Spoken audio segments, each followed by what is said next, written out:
Well, hey everybody, welcome to our last installment of our series, One Step.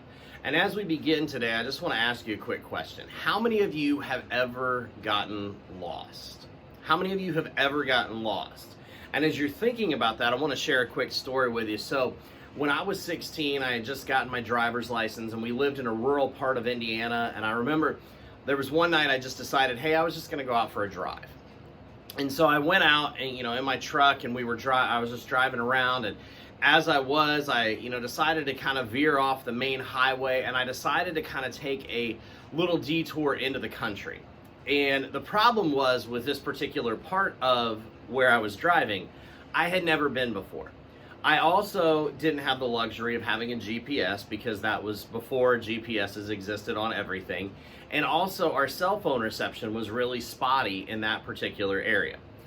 And needless to say, after a short time of driving, it became very evident to me that I had no idea where I was, that I was lost. And to make matters worse, not only did I not have a GPS or did I not have cell phone reception, it also compounded with the fact that it was starting to get dark. And so here I was, a new driver, lost in the country with no way of getting out at all. And as you think about this, maybe you've been in a similar situation where you found yourself asking the question, well, what am I supposed to do now? What am I supposed to do now? And in this series, we've kind of been asking a similar question to that, because over the last few weeks, we've been talking about what it means to move towards justice in this series called One Step. Now remember, we've defined justice this way, that justice means something is right, fair, or equal. Something is right, fair, or equal. So in other words, when we talk about justice, we're talking about moving towards a world where things are better for everyone. In other words, we're talking about trying to move towards a better tomorrow. And as you hear that question and you say, okay, that's great that we want things that are just and right and fair and all those things, that's great. But what am I supposed to do now? And honestly, I think that's where a lot of us fall when we talk about this topic of justice. Because it's easy to think that, there's not a whole lot that we can do when it comes to talking about the injustices that we see in the world. For example, the really big problems, things like poverty or racism or hunger, or unequal treatment of people, cruelty, crime, all those things can feel like part of a never-ending journey towards justice, and we just really aren't sure how to start or where to start. And maybe some of you can relate to that today because you look at the injustices of the world and you just feel really discouraged because you say, well, they've always happened, they're still happening, and can we really hope that they're ever actually going to stop? I mean, is there anything we can really do to change what's going on in the world? I mean, how much can one person, especially a middle school student, actually do to make a change in the world? And maybe the reason that you're feeling this is because you've already taken some steps to move towards justice. Maybe as we've been working through this series, or maybe even before, you've started to move towards justice. You've jumped into the work. You've tried to do your part. You've stepped up to move towards justice. And maybe you've seen some positive changes along the way. But what you've probably discovered if you've done this is that the work is really, really, really difficult. And after a while, it kind of, you look around and you say, well, the change feels so slow, and will anything ever actually change? And I totally get that, because here's the thing, is working towards justice isn't easy. Working towards justice isn't easy. It is from time to time overwhelming. And at times it can feel like, well, somebody who's bigger or stronger or older or more influential, they should be the ones stepping in to do this. And it's hard to keep moving when it feels like you're just not going anywhere. When you look at it and you feel like every effort that you put into the work of justice feels like it's just not making a difference. And so then we're left with the question, well, what do you do now? And how do you keep going? And so to help us out today, I want to direct our attention to something from the scriptures. And it's written by a guy named Paul.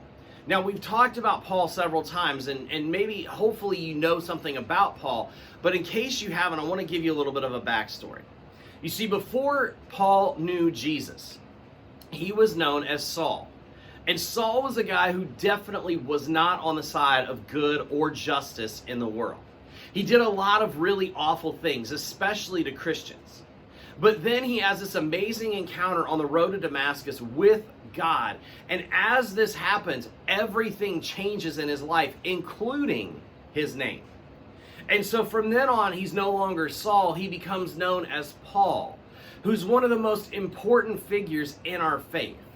Because Paul went out and he spread the message of Jesus. He started the early Christian church, and he did a lot of incredible work for good in the world. Now, don't be fooled, though, because when we read about Paul in the New Testament, we can easily say, well, wow, he did a lot of amazing things. But here's what I want you to understand, is that the work that he did was very difficult. And just because Paul moved one step at a time towards good in the world didn't mean that the road that he walked was easy. In fact, his life was filled with imprisonment, beatings, persecution, suffering, and eventually death. In other words, if you can name it, Paul probably endured it. He faced it. And if anybody had a reason to give up, it would have been Paul. But he kept pushing on. And that's why I think the words that he shared with the Christians in a letter called Galatians are so incredibly powerful. Because in Galatians chapter 6, he gives us these words. He says, "Let us not become weary in doing good. For at the proper time we will reap a harvest if we do not give up. Therefore, as we have opportunity, let us do good to all people." So you see what I mean? Knowing what Paul went through, the imprisonments, the beatings, the shame, the suffering, eventually death, Paul had every reason to say, hey, listen. The work, it's good, but it's really, really hard. Because doing good isn't easy. And I understand, like, eventually you're going to hit the point that I've hit where you want to give up. And honestly, maybe you should. But I want you to understand something, that because of what God did in Paul's life, he had a totally different perspective. Because he urged us not to give up, to not give in when the work gets hard, to not let ourselves get tired or weary or defeated, but instead to keep working, to keep moving towards justice, to keep moving towards justice. That's what Paul wants us to do. And he uses his farming language to kind of make a point. And while the majority of us probably are not farmers, it still totally applies to us. Because here's the thing, is why don't we want to become weary of or tired of doing good? It's because if we keep going, we will eventually see the harvest. If we keep going, eventually we will see the harvest. And so that means at the right time, we will see the benefits of the work that we have been putting in. And if you were here in the first week of this series, we talked about the idea of a person running a marathon, running 26.2 miles. And the way that they do that is they work up to it, they train, but ultimately when they get to the marathon, they're running it one step at a time. And the work of justice in the world is just like running a marathon. Because people who want to run a marathon, they don't just wake up one morning, put their shoes on, and say, I'm going to go run 25 miles in a race. No. There's a lot of work, a lot of planning, a lot of time and effort and energy that has to be done first. I mean, for example, first they have to, start to get the idea, and then they have to pick out the right running shoes and clothing. And then they have to practice running over and over again, first starting small and then building up to these longer runs. They have to get enough rest. They have to eat in a way that fuels their body to run such a long distance. And then they run some more. They can't just jump into running a marathon. You see, crossing a finish line in a marathon or in the fight for justice, it takes a lot of time. It takes a lot of hard work. And it takes a lot of dedication.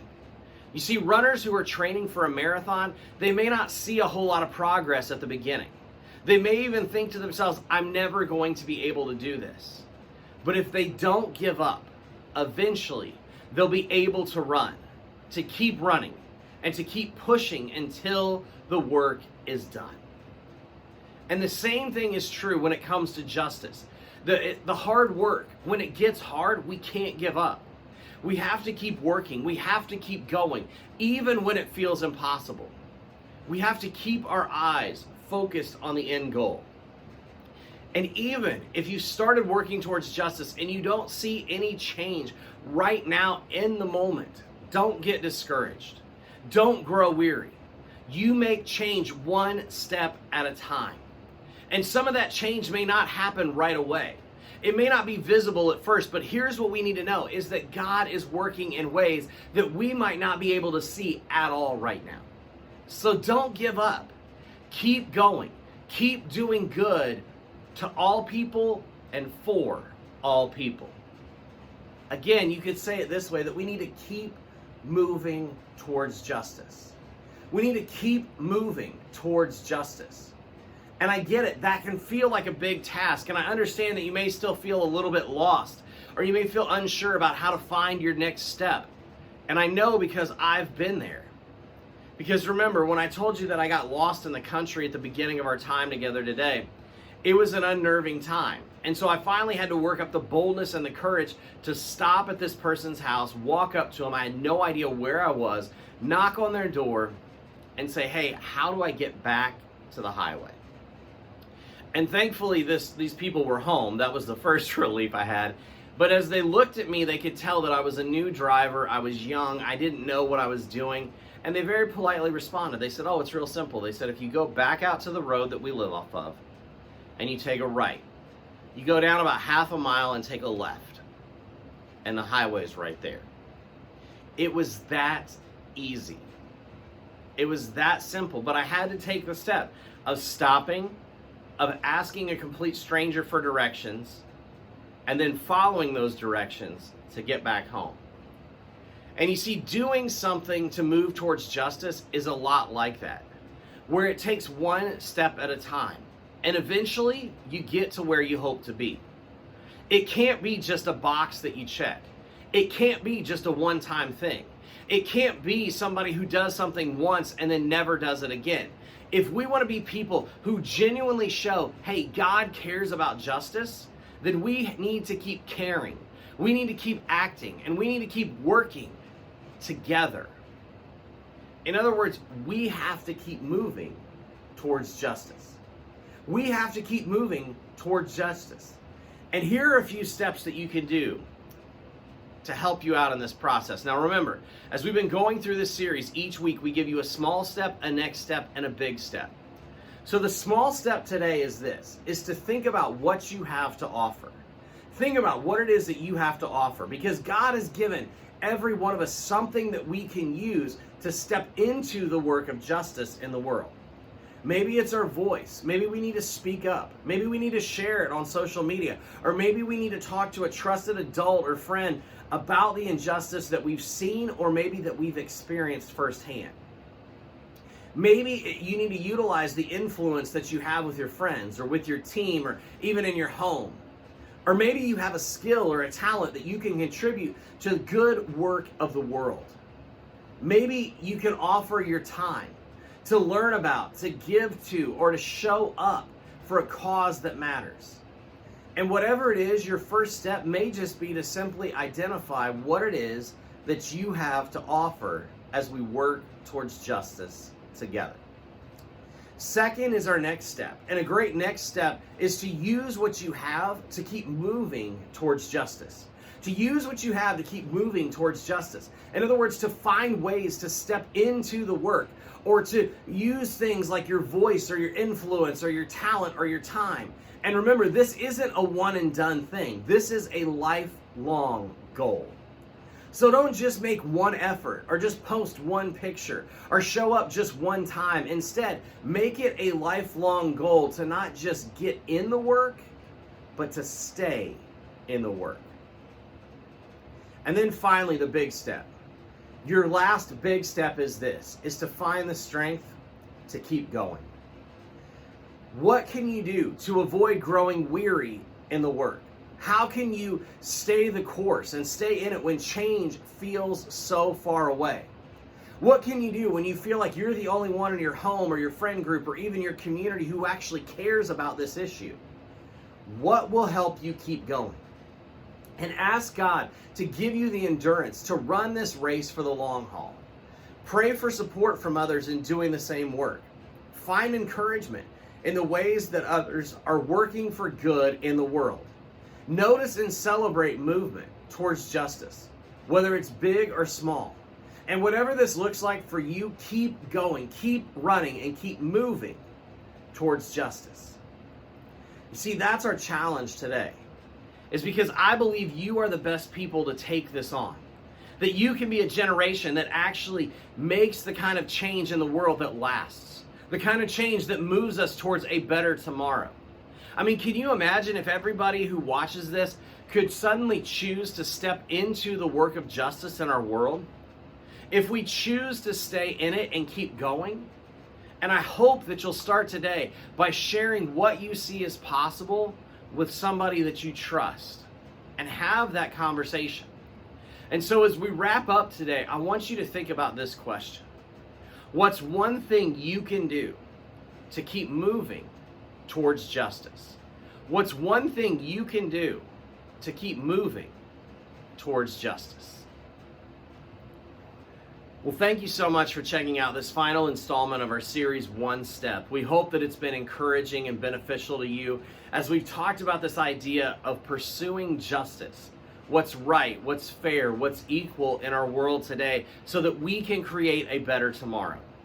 And as we do this, we want to just challenge you to think about what it is that you have to offer, to find ways to use whatever it is that you have to offer to keep moving towards justice, and then to keep the strength to keep going, finding that strength, digging down and saying, okay, I may not see any initial results, but I'm going to continue to work in this process.